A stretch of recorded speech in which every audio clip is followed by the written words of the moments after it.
UFC Fight Night Vegas 36, Brunson versus Till takes place this weekend, and everyone is talking about the main event, Darren Till versus Derek Brunson, or they're talking about the debut of Paddy Pimblett earlier on the card because of how much hype he has in the UK scene of MMA. They aren't talking about the other amazing fighters on this card, so they're flying a little bit under the radar, and I thought I'd make today's video UFC fighters to watch out for at UFC Vegas 36. There are so many amazing fighters on this card, so let's start with the most important one in my opinion. Tom Aspinall is in the co-main event in the heavyweight division, taking on Sergey Spivak, two ranked contenders in the heavyweight division. This is an amazing matchup for Tom Aspinall to get a lot of popularity here in the co-main event of a fight night. Great position, he's teammates with Darren Till, so there's going to be some of that trickle-down fame as well. If you're a fan of Darren Till, you'll see a lot of content with Darren Till and Tom Aspinall together, so he's going to get a little bit of popularity there, but he's got a tough test against Sergey Spivak in the co-main event of this weekend's fight night anyway.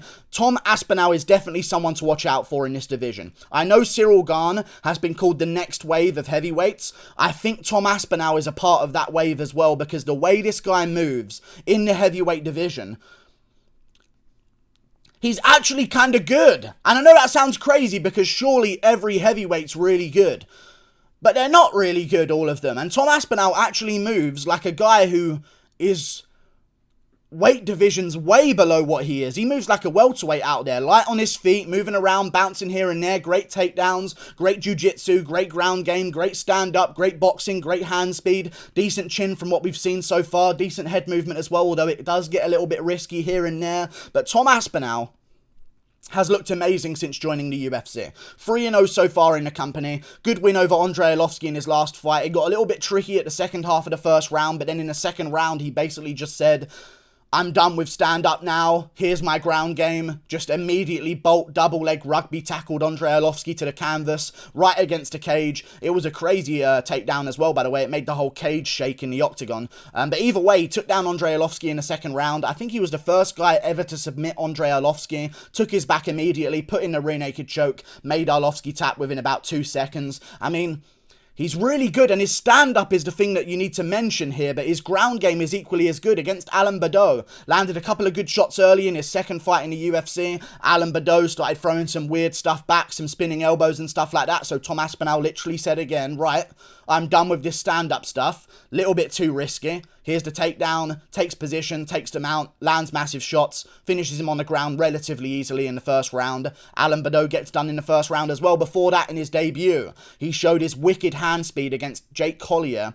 And I believe Jake Collier has gone on to win a fight, or maybe win one and then lose one in the UFC. He's not completely done. He went on to beat Gian Vellante, lost a very close decision to Carlos Felipe that some people thought he won as well. Tom Aspinall took out Jake Collier immediately in the first round with a knee to a 1-2 combo, and it was so fast. The guy moves like a welterweight. He's got crazy hand speed. I saw a video, I believe it was on BT Sport, of him and Darren Till hitting pads a little bit. Darren Till hitting pads, throwing some weird stuff on the pads, don't get me wrong, but Tom Aspinall goes out there afterwards, throws some stuff on the pads as well. I mean, his hand speed is ridiculous. Even in the flurry that he had against Andrei Arlovski in the first round, he tagged Arlovski with a big shot, started going for a finish in the first round. The hand speed that he showed there, I feel like he threw about 20 strikes in about 10 seconds, and they were solid strikes. He's not just using it like a speed bag and just spinning his arms around out there to get some hand speed going. He's genuinely throwing great shots with great technique in amazing speed. I'm really looking forward to seeing what he can do against Sergey Spivak. Sergey Spivak's a dangerous guy. I'm actually going to talk about him at the end of this video because I think he's another one to watch out for on this card.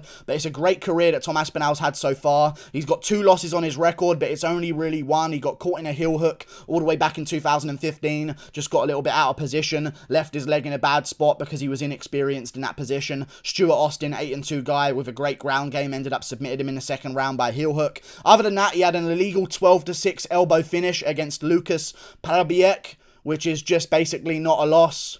Let's be real, 12-6 elbow is maybe the most bullshit rule in all of MMA. But other than that, Tom Aspinall, bit of an amateur career as well, 5-0 as an amateur, went into a pro career, started a UFC career with a record of 7-2, now he's 10-2, and I think he's going to make it 11-2 this weekend against Sergey Spivak. I think he's a little bit too fast early on, and Spivak takes too much time to warm into fights. So I can see Tom Aspinall getting a nice quick finish here against Sergey Spivak. And if he does get a first round TKO, I think the UK definitely need to get behind Tom Aspinall, because If you can do what you do to Sergey Spivak, if you can do what you did to Jake Collier to Sergey Spivak, now we're talking. Now we're talking a guy who can go into the top 10, to the top 5, start taking on some top guys. But one thing about Aspinall is he doesn't want to be rushed, which I respect as well, because that means he's going to get slowly better as the division moves on, taking on some guys step by step, nice and gradual. I don't think he's looking for a top 5 guy next. He might even call out like Ben Rothwell or something like that after this fight, just to see if he can get a matchup there. Maybe Tanner Boser or something like that as well. He's not rushing himself, which is a very smart thing to do. Watch out for Tom Aspinall this weekend. Good fight IQ, good hand speed, amazing boxing, good footwork. Definitely a guy to pay attention to at heavyweight. Moving on to someone else on the card who is also from the UK, but from Wales, Jack Shaw. My guy, I've been talking about this guy so much. If you have ever tuned into my live streams, I think I mentioned Jack Shaw's name twice every live stream, I believe, and that might be a little bit of a low estimation as well. I might be being generous to myself here. Maybe it's about 3 times a live stream I mentioned Jack Shaw in my streams because he's very, very good. I think that Jack Shaw, and maybe this is going to jinx everything and have him get KO'd in the first round this weekend, I think he's the best chance that the UK has at getting a legit world title. Don't get me wrong, there's other guys in other divisions. Arnold Allen, but I don't know how he deals with the top guys. Then you've got some other guys like Leon Edwards, but I don't know how he deals with the top guys of the division. Darren Till, I don't know how he deals with Israel Adesanya and Robert Whittaker. Like, there's some good guys that are higher up the rankings, but Jack Shaw has shown so little weaknesses that, like, he might just steamroll through everyone, and that's what we're waiting to see. Like, when is there going to be a test that really shows that maybe he's not just going to get his own way all the time? Great matchup against Hunter Azure last fight. I don't know how it was a split decision. I clearly gave him 2 of the rounds 1 and 3, but look at this guy's record. Jack Shaw, 12-0 as an amateur. This is the new wave of MMA that we've been waiting for a long time. We've been waiting for a time where a fighter's going to have a real amateur career. And even compared to boxing, this is basically no amateur fights. You see boxers sometimes coming in with like 80, 100 amateur bouts before they ever get to the pro scene. The more amateur fights we have, the better MMA is going to become, because you're going to have better fighters as pros. They're going to earn more money as pros because they're going to get more name value as an amateur the more that the amateur scene is publicized and shown elsewhere. Like, he's going to get a bit more following as an amateur, then he's going to become a pro and start fighting for real, and then he's going to have a little bit of name value and a little bit more pay because of it. I feel like the amateur scene is something that's going to blow up in the MMA world over the next few years, and Jack Shaw's one of the first guys to really take advantage of it in the Europe, because there's so many amazing guys in Europe. He took on a 4-0 guy at amateur, 5-1, 7-0 guy at amateur as well. I mean, he's taken on good opponents before he's even turned pro.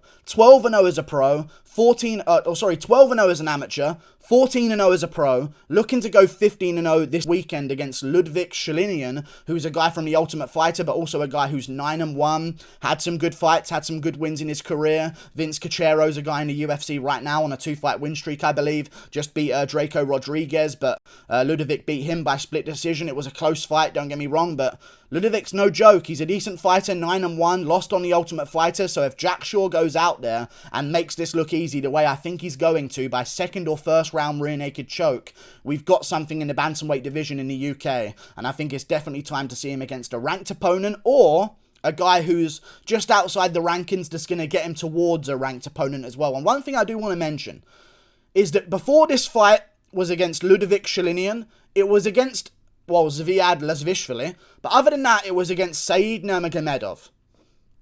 To be an undefeated fighter and to openly accept to fight with Said Nurmagomedov shows a level of confidence in, like, your game, in your skill set. It shows that your team has confidence in you. The fact that he is not looking for, like, give me Rafael Assunção next, that older guy who's just been KO'd in the rankings that maybe doesn't have it anymore. He's looking for Said Nurmagomedov to make his statement against.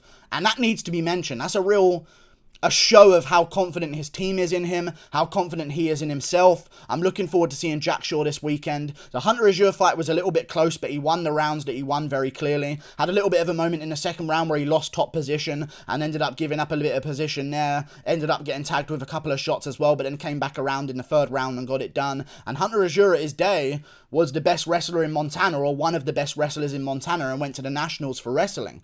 And Jack Shore showed that UK wrestling can hang with American wrestling by going out there and just straight up ragdolling Hunter Azure against the cage pretty much. Really showed some dominant grappling there. We'll see if he can show it this weekend against Ludovic. Looking forward to Jack Shore moving forward. Plus, he's a young guy, 26 years of age, 71-inch reach, 5'9", I believe he is, maybe closer to 5'10". Tall guy for the division, very long guy for the division, good stand-up. I'm really looking forward to Jack Shore this weekend. Moving on to someone else who's on this card, Charles Jourdain is another fighter you guys need to watch out for this weekend. Air Jourdain, great nickname to have. Another guy, 25 years of age. Looking forward to it, man. He's had a bit of a risky career here and there. Lost to Andre Philly by split decision. Shouldn't have been a split decision. It should have been 29-28 Andre Philly quite clearly. Lost to Desmond Green in his debut, which was... whatever. He took it on short notice. Desmond Green was up a weight class. Desmond Green ended up just out grappling him and just being a bit of a wet blanket for 3 rounds. Ended up beating Charles Jourdain in that fight. Went to a draw of Joshua Kalibau, which isn't the best, but then again, he arguably could have won that fight. If anyone won that fight between him and Kalibau, he definitely got the one there. Beat Marcelo Rojo in his last fight, who's a very dangerous guy, and had an amazing scrap with him. Beat Doohoo Choi by second round TKO, and that was one that he wasn't really expected to win back then. I'm looking forward to seeing what Charles Jourdain can do against Julian Erosa, because I think it's a perfect matchup for him. I know he's supposed to take on Lerone Murphy, and maybe I would have picked Lerone, maybe I would have picked Jourdain, but the fact that Julian Erosa's stepping in on short notice, Erosa's been KO'd a couple of times now, okay? And I worry about his chin here against Charles Jourdain. He just got KO'd in June of this year against Sungwoo Choi. Now he's turning around 3 months later to take on Charles Jourdain, another KO puncher. I think Jourdain's going to be too crisp, too sharp, and land the big shots. Really looking forward to Charles Jourdain. He had a lot of hype in his TKO promotion back in the day. He got a spinning back fist KO, I believe it was. Lost to TJ Laramie, got out grappled. But I think it was a spinning back fist KO that he had at one point in round 5. It doesn't say it here, but it's against Damian Lapulus at TKO 47, Jourdain versus Lapulus. He got a spinning back fist KO in the 5th round. Everyone went crazy. Canada's got behind him. He's got a little bit of a fan base. He makes a bunch of TikToks. He's young enough to get away with doing that without seeming cringe, I guess. I'm looking forward to seeing Jourdain perform. I always look forward to seeing Jourdain go out there and do what he does. And I think he's going to go out there and get a spectacular first round KO against Julian Erosa and make a statement in the featherweight division and let everyone know who he is. Moving on to another fighter to watch out for this weekend, Sergey Spivak. Just mentioned him when I was talking about Tom Aspinall, but Sergey Spivak is also a guy you got to watch out for. I know Tom Aspinall's good. I think Tom Aspinall's going to win this fight. And Spivak's taking it on short notice, which is obviously less than ideal. But I still believe, even with a loss here, this guy's 26. Heavyweights don't start that young. They aren't here that young. And he's been around for a long time as well. I mean, the guy's been in the UFC since 2019. That's 2 years, and he's fought how many times? 6 times in the UFC since 2019. I mean, he's making a good career for himself. He took a fight against Walt Harris in his debut on short notice, I believe, as well. Got KO'd by Walt Harris in the first round. It can happen against Walt Harris. He's a big, powerful guy. You take it on short notice. You're not really ready for the UFC yet anyway, but you take it just to get into the UFC. Then he has a chance against Taito Ivasa to bounce back, and he does, and he beats Taito Ivasa, which is actually aged pretty well because Tuivasa's now on a 3-fight win streak in a heavyweight division himself. Loses to Marcin Tybura in a way that he usually beats others. So Tybura kind of beat him at his own game and showed that there's levels to the wet blanket game, essentially. Then went out there against Felipe, beat him by majority decision. Should have been unanimous in my opinion. Jared Vandera destroyed him in the 2nd round. Just beat Alexei Olenek in a very, very scrappy fight over 3 rounds. Very, very exhausting looking fight as well. And now he's looking for Tom Aspinall on short notice. I respect Sergey Spivak for stepping up. I think he's going to get KO'd in the 1st round, but even if he loses, pay attention to him, because it's very easy in MMA to see someone get KO'd or see someone lose and then think to yourself, oh, they're done. They're done. They're not going to come back. I saw him lose. That means he's not going to be good. That's the boxing mindset right there. I feel as though even if he loses this weekend, Sergey Spivak, 26 years of age, I think he's still got a bit of time before he's 27 as well. He's got until January until he's 27. I think he's going to have a massive good career in the UFC from Moldova. Very young, very improving. He trains with a great team as well. I think he trains with Alexander Volkov. He trains with Maxim Grishin, who's also in the UFC light heavyweight division. I'm looking forward to seeing what Spivak can do.